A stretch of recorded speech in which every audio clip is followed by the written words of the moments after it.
Ben danışa bilmiyorum.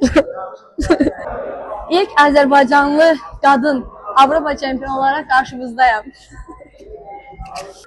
Mən açıq bura çox çətinliklərlə gəlib çıxmışam. Açıq qrupum da çox çətin idi. Çünki axırıncı dünya finalistləri, axırıncı liqalarda çempion olan idmançılarla qarşı-qarşıya idim.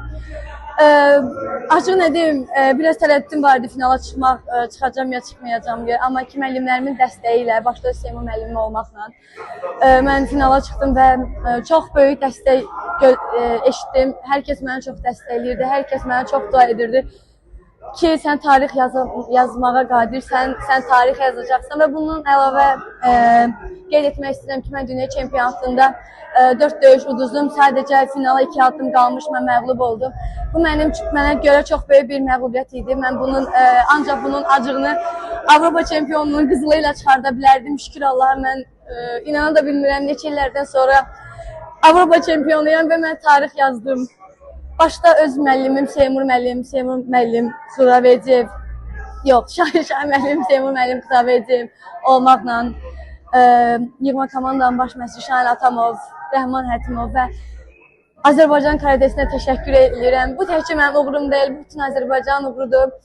Və mən demək istəyirəm ki, təkcə mən yox, bütün qadınlarımızdan, bütün qızlarımızdan bu qızıl medal gözləyirəm. İstəyirəm hətta. Çünki mən finala çıxandan sonra komandam üçün müəllimlərim də əlimdən gələni elədim. İlk sağlamda göz yaşları. Bəli, çünki mən danışa bilmirəm. Mən həmişə yarışlarda 2-3-cü yer olmuşam. Çempionluğum yox idi. Həmişə mən istəmişəm ki, qızıl medalım olsun və mən bu qızıl medalı atama həsr edirəm.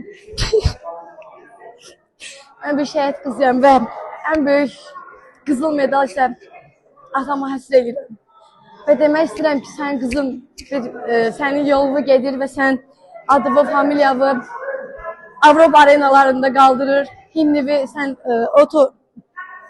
bayraq altında şəhid olmuşsan və sənin o qızın bayrağı Avropada qaldırır və himnini səsləndirir. Atama həsr edir.